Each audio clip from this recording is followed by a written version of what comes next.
আটক হলো রাষ্ট্রপতি মোহাম্মদ শাহাবুদ্দিন।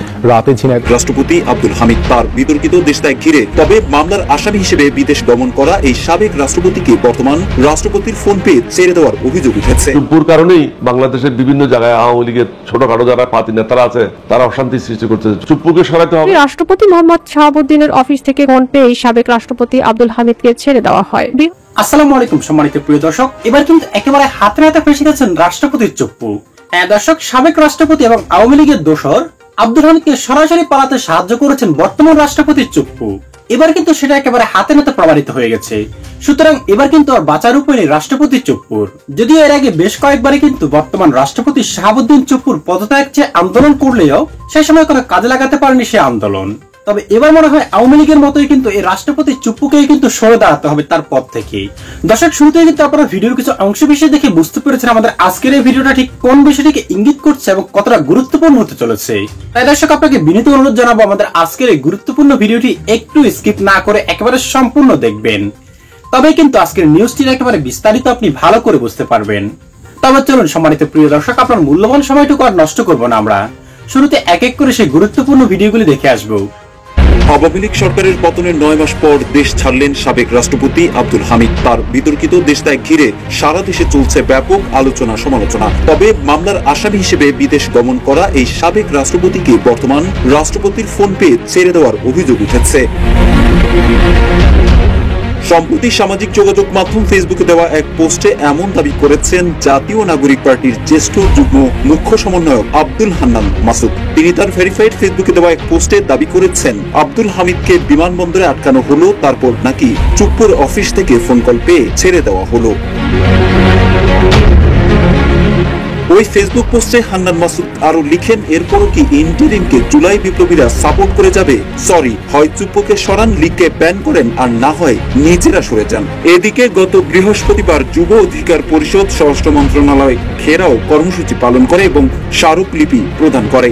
স্মারকলিপিতে সরকারকে 48 ঘন্টার আলটিমেটাম দিয়ে বলা হয় যথাযথ জবাব, দোষীদের শাস্তি ও হামিদকে ফিরিয়ে না আনলে স্বরাষ্ট্র উপদেষ্টাকে চেয়ার ছাড়তে হবে। ব্যর্থ হলে দেশ জুড়ে আন্দোলন গড়ে তোলা হবে।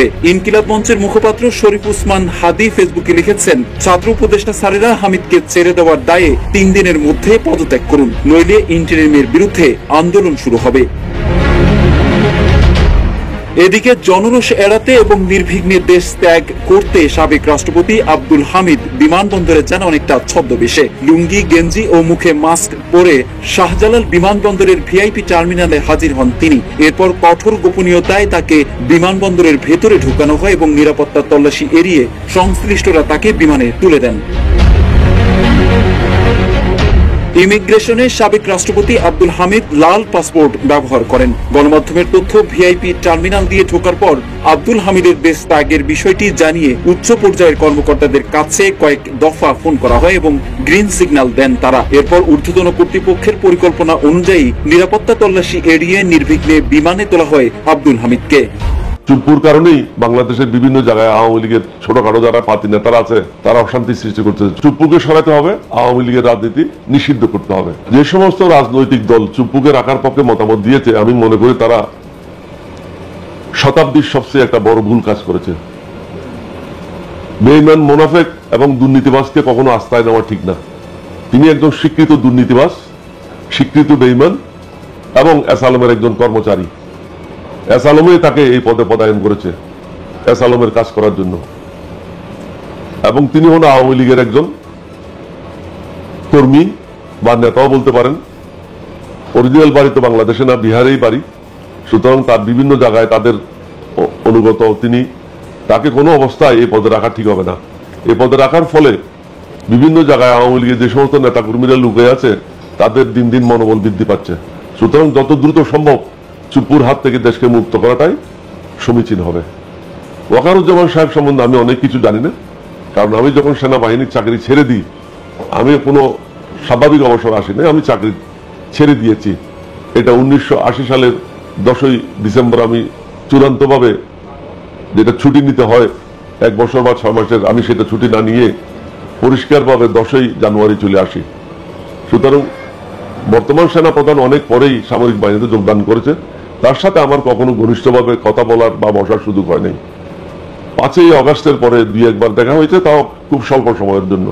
সুতরাং তার সম্বন্ধে আমি বিশদভাবে কোনো ব্যাখ্যাও দিতে পারবো না, আমি বিশদভাবে তার সম্বন্ধে জানিও না। এটা আমি সেনাবাহিনীকে দোষারোপ করবো না, এটা আমি যারা সরকার আছে তাদেরকে দোষারোপ করবো। তারাই তো সেনাবাহিনীকে আমন্ত্রণ করে নিয়ে গেছে। সুতরাং সেনাবাহিনীতে কাজ আদায় করা দায়িত্বটাই হলো বর্তমান যারা তত্ত্বাবধায়ক সরকার আছেন বা অন্তর্বর্তীকালীন সরকার আছেন, তাদের এই দায়িত্ব হলো আর্মিকে নির্দিষ্ট একটা কাজ দেওয়া এবং সেই কাজ তারা সঠিকভাবে করছে কিনা সেটা তদারকি করা। এখানে সরকারের বিরাট ব্যর্থতা রয়েছে, সামরিক বাহিনীর ব্যর্থতা রয়েছে, এটা আমি বলবো না। আমি মনে করি বড় বড় রাজনৈতিক দলগুলিকে চুপ্পুর ব্যাপারে সিদ্ধান্ত নিতে হবে, অতি দ্রুত সিদ্ধান্ত নিতে হবে। চুপ্পুর কারণেই বাংলাদেশের বিভিন্ন জায়গায় আওয়ামী লীগের ছোটখাটো যারা পাতি নেতারা আছে তারা অশান্তি সৃষ্টি করছে, চুরি ডাকাতি রাহাজানির সাথে তারা জড়িত এবং আইন শৃঙ্খলা জনিত বিভিন্ন কাজে জড়িত। সুতরাং চুপ্পুকে কখনো আস্থায় নেওয়াটা ঠিক হবে না, এবং যারা আস্থায় নিয়েছে আমি মনে করি তারা একটা ভুল কাজ করেছে। এটা শোধরানো সম্ভব এবং যত দ্রুত সম্ভব এটা শোধরাইতে হবে। এখানে 3টা শক্তি একসাথে হতে হবে, বড় বড় 2-3টা রাজনৈতিক দল, সশস্ত্র বাহিনী এবং ডক্টর ইউনূস সাহেব। এই 3টা শক্তিকে একসাথে হয়ে এই সিদ্ধান্তটা গ্রহণ করতে হবে এবং তারা প্রকাশ্যে তাদের মতামত ব্যক্ত করতে হবে, না হলে একদিন তাদেরকেও জনগণের কাঠগড়ায় দাঁড়াতে হবে। সংবিধান সমস্যা যদি হয়, ইউনূস সাহেবকে প্রধান কিভাবে করা হলো, বর্তমান সরকার কিভাবে গঠিত হলো? নেসেসিটি নিডস নো ল, প্রয়োজনে আইনের কোনো কাজ নাই। দেশের জনগণ যেটা চায়, দেশের যেটা প্রয়োজন সেটাই হলো আইন। চুপ্পু একজন দুর্নীতিবাজ লোক এবং যারা দেশকে লুণ্ঠন করেছে, দেশের আমাদের ছেলে মেয়েদেরকে যারা হত্যা করেছে, এই দেশের যারা টাকা পাচার করেছে তাদেরই প্রতিনিধি হলো চুপ্পু। চুপ্পুকে রাখার অর্থটাই হচ্ছে পক্ষান্তরে তারা আওয়ামী লীগকে সাহায্য করছে। চুপ্পুকে সরাতে হবে, আওয়ামী লীগের রাজনীতি নিষিদ্ধ করতে হবে। আওয়ামী লীগ একটা স্বাভাবিক রাজনৈতিক দল না, এটা একটা হত্যাকারী রাজনৈতিক দল। স্বাভাবিক রাজনৈতিক দল হলে আমি তাদেরকে নিষিদ্ধ করার জন্য বলতাম না। তারা হত্যাকারী, তারা লুণ্ঠনকারী, দেশের সম্পদ লুণ্ঠনকারী, জনগণের জন্য অনেক কষ্ট তারা দিয়েছে, আয়নাঘর তারা সৃষ্টি করেছে, বিনা বিচারে হত্যা করেছে। স্বাধীনতার পর এতগুলি লোক একসাথে কখনো নিহত হয় নাই। সুতরাং এখানে তাদেরকে হত্যাকারী হিসেবে চিহ্নিত করে তাদের রাজনীতি বন্ধ করা উচিত। আমাদের সকলের উচিত কয়েকটা বিষয়ে ঐক্যমত হওয়া। একটা হলো নির্বাচন, আর একটা হলো দোষী যারা তাদের বিচার করা। দোষীদের বিচার যদি না করে, দুর্নীতিবাজদের যদি বিচার না হয়, তাহলে সমাজ সঠিক পথে আসবে না। আমাদের এই রক্ত দেওয়া, এই সংস্কার কোনোটাই কাজে আসবে না। এই পর্যন্ত আমার যে অভিজ্ঞতা, বড় বড় দুর্নীতিবাজরা কখনো শাস্তি পায় নাই।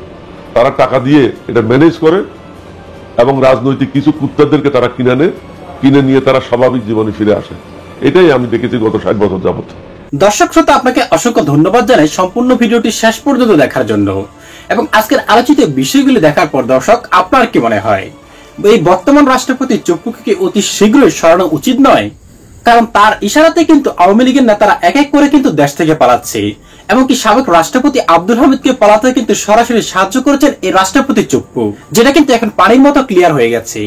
এমনকি রাষ্ট্রপতি শাহাবুদ্দিন চুপ্পু যতদিন তার পদে থাকবেন ততদিনই কিন্তু দেশের জনগণের জন্য একরকম আতঙ্ক বয়ে আনবেন।